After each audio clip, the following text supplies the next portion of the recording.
जय हिंद फ्रेंड्स, नमस्कार। आज के इस वीडियो में हम लोग बात करने वाले हैं एक बहुत ही महत्वपूर्ण टॉपिक के बारे में, जिसका नाम है मतदाता सूचियों का विशेष गहन पुनरीक्षण। इसे इंग्लिश में कहते हैं स्पेशल इंटेंसिव रिवीजन। यह बहुत ही महत्वपूर्ण टॉपिक है। ये जो बिहार के लिए मतलब इसमें लागू किया गया है इसको पहले।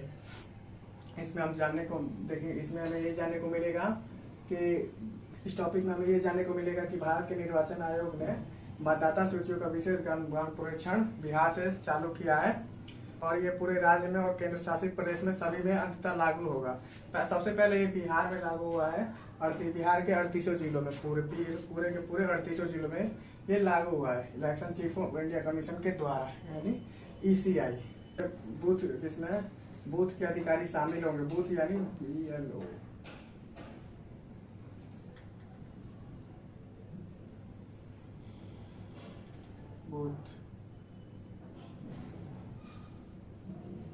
Booth level officer.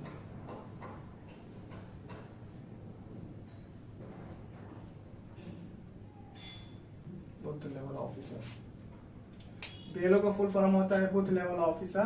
तो लेवल के जो अधिकारी है ना, वो बिहार के 38 जिलों में मतलब जाके हर जिले में कम से कम पूरे बिहार में कम से कम 8 करोड़ मतलब परिवारों को, घरों को जाकर ये सर्वेक्षण करेंगे। वहाँ पे अस्थायी लेवल पर जांच करेंगे, स्थानीय लेवल पर जांच करेंगे। ये जो विशेष गहन पुनरीक्षण है, ये अभी इसके पिछला जो है वो 2003 में हुआ था। कब हुआ था? 2003 में। इससे पहले और इसके तहत एक गणना प्रपत्र जारी करना होता है। गणना प्रपत्र का मतलब होता है इससे मतलब इनुमरेशन फॉर्म। इनुमरेशन फॉर्म का मतलब होता है जैसे मतलब कोई उसमें जैसे गणना प्रपत्र का मतलब ये हुआ कि उसमें जो BLO लेवल के अधिकारी हैं वो मतलब जाते हैं घर घर जांच करने जाते हैं, तो उसमें मतलब पूरा लिस्ट में उनका सूची बनाते हैं। नाम, पता, आधार, स्थान, ये सब के बारे में उनका पता लगाते हैं। इनोमिनेशन फॉर्म उसका सूची शामिल करते हैं। मतदाताओं को अपने नागरिकता भी उपलब्ध कराने के लिए कहते हैं कि अपना नागरिकता दिखाइए। ये BLO के अधिकारी नागरिकता भी मांगते हैं। मतलब मतदाताओं के नागरिकता को मतलब सत्यापन करने के लिए और आवश्यक जो दस्तावेज थे उनमें आधार कार्ड को हटा दिया गया है। आधार कार्ड को हटाने का मतलब है कि मतलब वो बहुत जरूरी था और उसको आधार कार्ड को और ऐसे मामले में जिनके पास आवश्यक दस्तावेज नहीं है तो वो गणना प्रपत्र भी जमा करा सकते हैं और उनकी जांच करने के लिए निर्वाचन पंजीकरण आयोग जो है वो मतलब जाके उनकी जांच करेगा।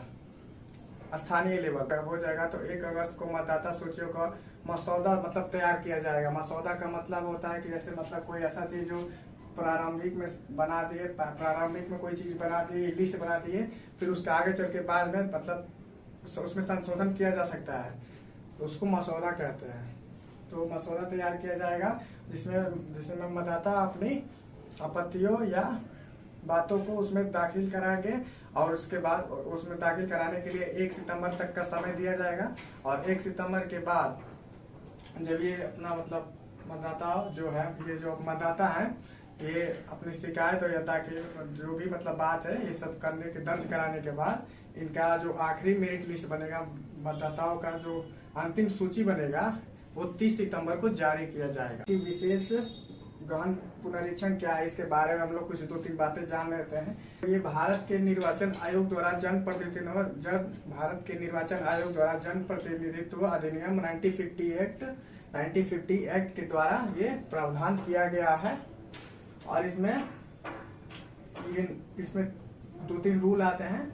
जो एक है धारा 16 है और धारा 21 है। धारा 16 का मतलब होता है कि जो गैर मतलब मतदाता है ना, उनको सूची से हटाना।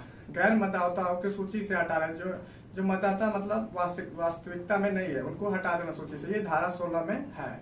और धारा 21 में ये है कि मतलब जो मतदाता है उनकी नामवलियां हैं और उनके नाम में मतलब संशोधन करना, कोई पहले का मतलब जो है उसको हटा करके उसमें संशोधन करना, ये धारा 21 में लिखा गया है।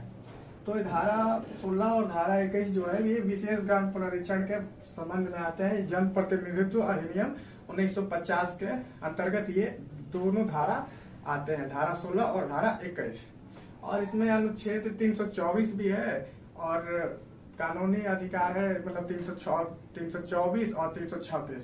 324 में ये कहा गया है कि ये जो भारत के निर्वाचन आयोग है ना, वो किसी भी मतलब विशेष गण पुनरीक्षण के लिए किसी भी राज्य को निर्देश या दे सकता है। इसमें उसमें पावर दिया गया है इसको। 326 में ये कहा है कि लोकसभा और विधानसभा के मतलब मताधिकार के लिए जो मतदाता है उनका वो वयस्क होना चाहिए। कितना वयस? कम से कम 18 साल। 18 साल से जो ऊपर रहेगा वही लोकसभा और विधानसभा के लिए वोट देगा, मताधिकार के लिए योग्य होगा। और अब हम बात करेंगे SIR की आवश्यकताएं क्या क्या है। SIR मतलब स्पेशल इंटेंसिव रिवीजन, यानी विशेष गहन पुनरीक्षण।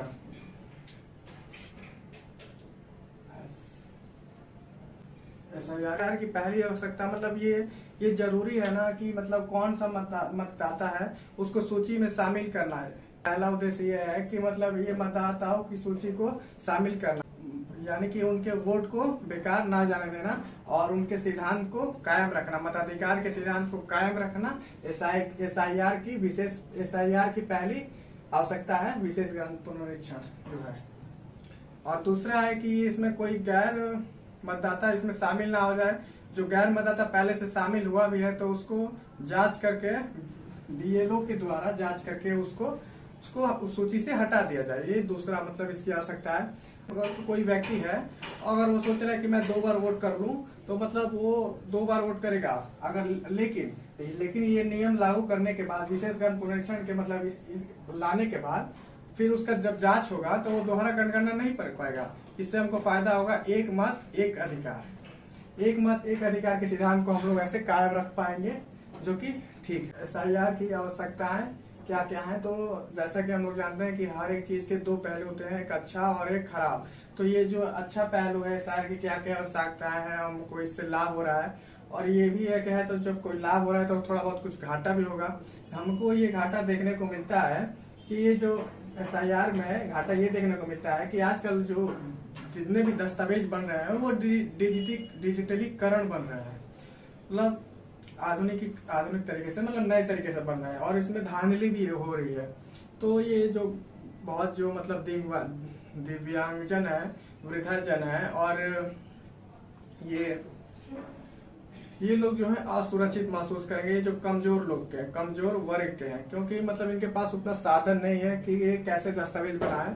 तो इसमें उनको बड़ी बात के निर्वाचन आयोग ने आवश्यक दस्तावेजों से आधार कार्ड को हटा दिया गया। ये भी एक बड़ी समस्या है, क्योंकि जो कमजोर वर्ग के लोग हैं वो आधार कार्ड पे ज्यादा निर्भर रहते हैं। उनके पास हर मतलब ये आधार कार्ड जो है ना, वो मतलब ज्यादा मतलब उनके निर्भर रहते हैं उस चीज पे कि आधार कार्ड है, तो वो आधार कार्ड है। और जो बिहार के कुछ लोग हैं वो ज्यादा मतलब बाहर ही रहने कमाने जा रहे हैं, तो उनके पास उतना कहाँ टाइम है जो वो दस्तावेज जुटा पाएंगे। तो ये भी एक देखने को बड़ा कारण मिल रहा है। और इसमें सिर्फ 1 अगस्त से 1 सितंबर के बीच ही एक महीने का गैप मिल रहा है अपनी मतलब टाइम पर्याप्त 1 महीने का ही गैप मिल रहा है अपने दस्तावेजों को जुटाने के लिए।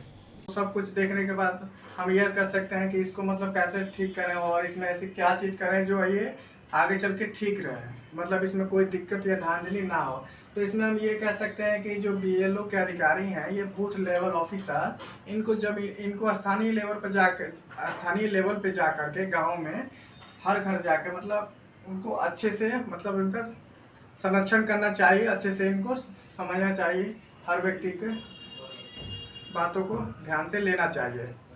और इनका मतलब ये जो बूथ लेवल के अधिकारी हैं, इनको कहा है कम से कम ये 7.9 करोड़ लोगों के घर जाकर ये सर्वेक्षण करेंगे। आज के लिए इतना ही फ्रेंड्स। आज के इस वीडियो में हम लोगों ने जाना कि विशेष गहन पुनरीक्षण बिहार में लागू हुआ है और इसमें हम लोगों ने SIR की आवश्यकताएं, चिंताएं, चुनौतियां और BLO, ECI ये सब इन सब टॉपिकों को हमने अच्छे तरीके से देखा। अगर आपको लगता है कि इस टॉपिक में अभी कोई छूट गया है तो आप कमेंट कीजिएगा, मैं उस टॉपिक पर फिर से वीडियो बना दूंगा। और पूछिएगा, मतलब मैंने और इस तरह की वीडियो मतलब लाने के लिए मैं हमेशा प्रयास करता रहूँगा। और आप लोग मतलब जुड़े रहिए, ऐसे ही आपके लिए नॉलेजेबल वीडियो लाते रहूँगा। जय हिंद।